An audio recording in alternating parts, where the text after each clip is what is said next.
This is episode 4 of my DIY killer home cinema. Let's jump straight into it. The first thing I want to do is show you a recap of this is what the end room looks like. Here's a time lapse so we can see all the stages we're going through. The last episode was about the construction of the wall framing and getting all the ceiling joists done. And now we're taking up and we're going to tackle the baffle wall, the rear wall, and getting all the insulation in the room. And from now, I'm also going to track what day of construction timeline that I'm working in, because in this one, I'm going through days 16 to 22.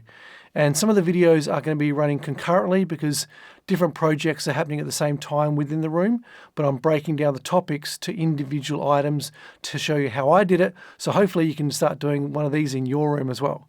So the first step was having all the delivery of the insulation. I'm using a denser type mineral wool or rock wool, and it's going to have a lot more sound acoustic performance. That's why I selected it. It's going to go through all the walls, it's going to go on the ceiling, and it's also going to go inside the riser. So I'm using a more expensive material, and when I had this stuff delivered, it filled an entire room upstairs, a large room. It had nothing but bags of insulation. You could not move in there. And because there was so much, I could only really bring 2 or 3 bags down at a time because we're having a lot of materials in the room and constantly having to shuffle stuff around to make it work. And as a recap, I've pulled off all the gyprock on the rear wall and that little partition wall because it wasn't dense enough, and I wanted to use a product called Soundcheck, which was going to be far better for acoustic performance and soundproofing. And a lot of the installation I did myself. That was probably one of my favorite parts of doing this room because I was really getting into the zone of cutting everything to the right width and sizes, installing it all, and then in some parts using all the string method to hold it in place. And in the rear wall here, you can see we're using top hat strips so we can apply later on the new plasterboard on top of it, which is going to be mechanically isolated from the studs that they're on. And so here you can see the top hat is installed. We're starting to put through the insulation to that back rear wall.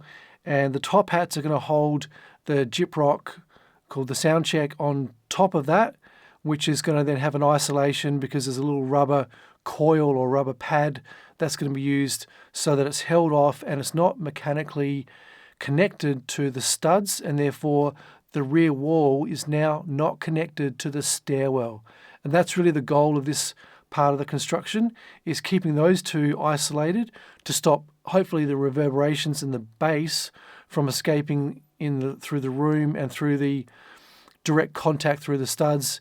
And attaching all the plywood there was just using a screw gun along with the carpenter that I used. So we will just sort of split things, work twice as fast basically. And the end result is once the insulation is in, we're now actually coming back to somewhat of a plywood covered wall before we're going to have the layer of the gyprock or the Soundcheck product go over the top of that. And you can see the bulkhead here. The first front frame of that's in, but the rear one is not yet. So we've got it measured out. It's going to be the height of the air conditioning plenum box, and the doorway there to the AV room. Well, we haven't cut that yet. There is going to be a riser in front of it. So we're going to wait until we've got the final height of the riser before trimming back the door frame. So now we switch back to the front of the room, the baffle wall. And I mentioned in my last video, I've got all the dimensions of the void, which is going to hold my KRIX MX40 system. And then we're building the wall around that, the baffle wall. So everything's going to be flush together. There's not going to be any gap behind the speakers. And there's also going to be ultimately absorption material packed into this baffle wall. And we ended up using a few more supports than what was in the build notes from KRIX, just to ensure that there's so much weight in these MX40 system. It's 5 individual speaker units, speaker cabinets, and they're enormously heavy, which I'd find out later on when installing it. But for here, we just use more sections to have vertical pressure going down with more stud supports below it. And then the far left and the far right are thicker pieces because I've allowed myself room here to attach some guide tracks, ultimately for what's going to be the masking system, which at this point in time I hadn't exactly worked out how I was going to do that. So really what I've just worked out is I've started marking out where the measurement of the screen's going to be, and then just allowed further width outside of that so that I can install some sort of C channel, aluminium channel, to have something to have the guide rail running up and down. Going back inside the room from here, and it was a lot cleaner of a room to now work within. You can see all the ceiling joists there. Everything's in place, ready for ultimately when we're going to start doing the ceiling panels as well. The S on the wall is for the speaker locations. That was all mapped out in advance so that they're in the right position per the Dolby spec. And you can see that raw concrete finish behind the baffle wall. I was so happy once we finally put the backing finish on that baffle wall and we could no longer see that concrete wall. The air conditioning duct is just hanging down because that's going to be eventually trimmed and installed by the air conditioning contractor. There's a ceiling joist layout, and there's that pipe. You can see that pipe running across, which goes to my kitchen sink, and I'll later wrap that in mass-loaded vinyl because I just didn't want to hear any running water noise within the room. So really took care to make sure that that was going to be soundproofed and isolated, and that worked because I've never heard a sound from it since. Back to the baffle wall, you can see those black marks, which is the corner outline of where the screen is going to be. And I needed to get the height of that off the floor so I can then work out how much space my masking had to move up and down within, and where my masking panels needed to extend down and what was going to hold them up, some sort of bracket or something that was going to have something firm behind it where I knew I had timber to secure it to. One thing about working in this room is we were constantly up and down ladders non-stop. Pretty much the whole time you're just moving up and down a ladder, move it across to another part of the room. The void for the speakers ended up becoming a bit of a tool bench. That was a little bit handy. And the baffle wall was actually helpful to them when you stood back in the room. You could sort of get an idea about the size and the dimension that the screen was going to be and that the speaker layout was going to take. And here I've got the black line for the projection screen with enough gap, hopefully on the other side of it, to still secure something through for a track for the masking. And I'd find out later on whether or not that was going to work or not. So the ceiling joist layout, one thing you can see here is that this is the room within a room concept. So nothing touches the floor space above us for the house, and all the walls to the cinema aren't touching the concrete walls for this whole basement. So this very much is a freestanding cinema room that is just marginally off from the walls, but is not going to be transferring sound reverberations through a connected structure. And that was one of the core designs that I really went extreme to try to make sure that that was going to be working. And thanks to all that have left such fantastic comments on my previous videos. I've really appreciated it. It's really helped me continue wanting to make more videos in this series and hopefully keep helping other people get some ideas for their rooms, see what sort of techniques you can use, and see that you can actually do a lot of this yourself and get a great result. So thanks for that, and keep watching the series. So now you can see the bulkhead at the back of the room is now done. We've got that bottom section connected in and installed. And that to me at the time was going to be where the projector was going to be sitting on, so that I had some way of actually setting up a built-in hush box. Now that didn't work, and a later video I'll show you the detail of why, because there's one dimension of the room being the star ceiling, which I probably hadn't actually decided definitively what I was going to do it at that point in time, but that was going to hang down a little bit too low to make that shelf from the bulkhead at the right location. Shot down from basically where the projector was going to be running from this one. And I always kept in my room the measurement of where the exact halfway point is. There's like a little red line there you can see up on one of the joists. I always kept measuring so that I've got the exact midpoint of the room, so that when we get to install the projector, I know exactly where we're trying to line it up with as well, because the bulkhead doesn't extend the whole way across the room because of the entrance door. So I kept my measurements running back off the center joist that I could still get a midpoint. And I've got a plan here which is for the riser section. And the reason I'll show you this, because we'll do a next video on the riser build complete, which took a long time, start to finish. But really what I'm tacking into here is just noting there's some insulation in this section, but the Auralex design here is largely what I'm using.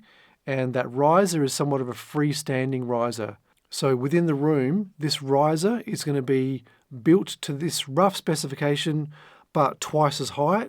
So I've got some additional work that I'm going to be doing on the floor joists that are going to run across to double the height of that riser, but it's going to be self-contained and not be touching the walls. And you see here where I've got the U-boats. I did order the Auralex U-boats, so they are holding all the floor joists. And the idea being that there again is this riser is not going to have any sort of rattle or reverberation coming off it, because I want this to have some sort of bass trap kind of experience. And I did follow a lot of the techniques that people are using to try to absorb some of the bass into that riser, and I've used some vents and some other measures to do that, but also to keep that riser from not being attached to anything around it or to have any ability to have movement.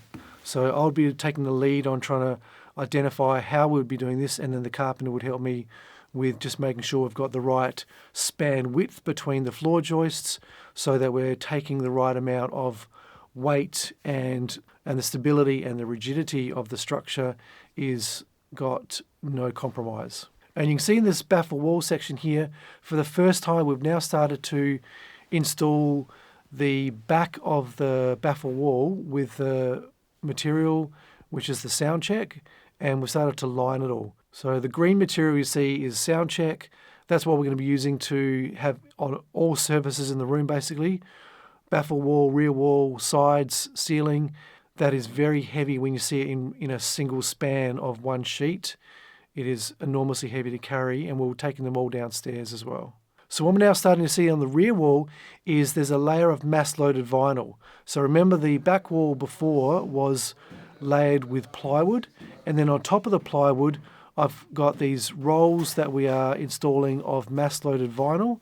It's very, very dense and heavy material. It's enormously heavy. And so over the whole joins of where those rolls were, we use an acoustic sealant, which is like a fire sealant basically for fire rating, that also has the same property for acoustics. We use that on all the joints where the mass-loaded vinyl either touched back into the framing, in case this had the bulkhead, or where the two sheets of the MLV joined together. We did a coat of the fire sealant. And again, this is one of those things where I just went overboard with my room to try to control the sound as much as possible. You either decide in your room whether you're going to kind of accept things that no one will ever see and that may or may not make a difference, or that you say, well, I'm going to go and do this once. I'm going to do it to the maximum. That's the route that I went. Feel free to choose your own options. Feel free to choose it whichever way is comfortable for you. But for me, for the sake of kept buying $20 containers of this fire sealant, I kept doing it until we'd covered every single join where anything hit the ground. And you'll see more coming up in the construction. We went through so many tubes of this acoustic sealant. It's crazy. You'd run it basically down a line just like you do a normal caulk. But this is not going to be seen. We're going to be covering it up. So visually, it's not important what the end result looks like as long as you've covered the gap. And to people that have subscribed to my channel through this series, I appreciate it. I'm soon aiming to hit 800 and then stretch to 900, hopefully through the cinema series. So join if you haven't already, and don't miss out on the future episodes.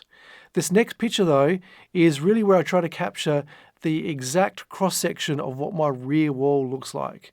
And if you're doing a cinema where you're trying to attach to something and you want to make sure you are not transferring, especially bass-heavy sound waves, through into the rest of your house, and I think after experiencing my room for a couple of years, I think I was actually pretty successful in doing this, because we pump up the volume here and it is controlling the sound enormously well. This is how it works. So you've got the orange sort of rubber footing, and that's got a little bit of movement that it allows.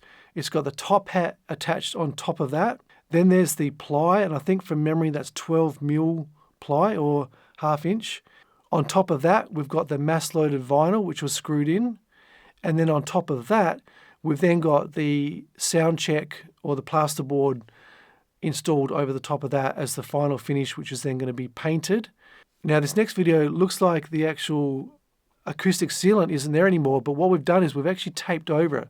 There's a black tape between all the joins, so that's like a sealing tape or a sealant tape, and that's specific for the mass-loaded vinyl product. So I ordered all that together from the same supplier, And again, we're trying to just trap in so there's no sound leakage through that gap. Now, most people wouldn't have done the acoustic sealant. They would have just done the tape and just be left with that. But you know my cinema, we always go an extra step. And now we're into the final layer on top for the rear wall, which is this Soundcheck product, and it's all just screw gunned into place. And obviously cutting all that's a messy job. We were doing that in the room. So the room is now still a very dusty, messy workroom, especially cutting all the plasterboard all the time. So we've covered up to the top of the rear wall there, and we've got a bit of a gap where we need to cover back to around the side and bottom of the doorway. But I'm going to pause here on this part of the video because here you can clearly see there's separation between the edge of the riser through to where the studs of the wall are. Now this might have been, I think from memory, 20 mil, just under an inch. And this area is going to be, again, because we don't want the riser to be reverberating or having any sense of contact against the wall structure. So that little gap is going to be hidden when we do the carpet. So you'll never know there's a gap there later on, but in terms of like the sound performance in the room, it is helping to not have structures attached to each other. It certainly made it a little bit trickier to get to start doing all the different parts of the final plasterboarding and flushing and painting, etc. But it was really worth it for, again, just having all that fractions of performance improvement that you can get from some of these techniques. For me, it was worth chasing that little result. So now we're up to the fun stuff. This is where the insulation on the sidewalls comes in. And this product, I'm really just fitting into the gaps where we've got all of the studs and noggins. So it was in some ways pretty easy to sort of map out and cut the width, take it over to the section, and then trim it to final dimension. And then it just sits nicely in that gap. And would pretty much rip through some of these within a couple of hours. You'd make some really strong progress. You can see in here we're now sneaking into some pre-wire in the room. So the downlights is just dropping in from above. I will cover that in a different video because that's overlapping with a time frame where we're actually working on the insulation still. And all the work you're seeing in this video was done in a 6-day span. And from memory, we were working about 6 days a week on the room. I was also working after that daytime hours, and often I'd do another couple of hours at night time though, just to try to get as much progress as we could. And as you see, lots of up and down the ladders just to get the final dimensions and then fit everything into place. Once it's in there, it all just holds nice and tight. So that was coming on well, and here you see the finished sidewall where it's all insulated, ready for the next layer to go over the top. And obviously the speaker locations are being left as voids because that's where we're going to build a little surround and make a little structure to cover where the speakers are going to be mounted into. And we just had to keep working around any of the areas where there was power feeds that needed to come down to. This one here is where it's going to be left for the main light switch into the room. So just installing insulation around where that's going to be. And all my measurements in the room, when I did everything on the plans in my earlier video, I used all of those plans to then work out how much quantities of everything to order. So things like the insulation, I'd worked out my square meterage in the room, the ceiling, as well as the riser, and then I ordered all the insulation bags, and then the small amounts of leftover I had, I then packed into areas like the baffle wall, into every void behind areas where there was just a cavity, so that I basically filled every void as well with insulation material, and nothing was wasted. And there's a sneak peek here. This is going to be a future episode because the plywood is now going to be installed over the top, covering obviously the insulation, and then we're going to go through and do layers of the sidewalls, again with all the sound treatments. So this now is day 22, and remember my next video is going to be all about the riser. And the riser is where some of the real technical part of the design comes into it, in trying to manage some of that bass in the room. So like and subscribe, all that usual stuff. Keep watching for more of my DIY cinema series, and hopefully I'll catch you on my next video.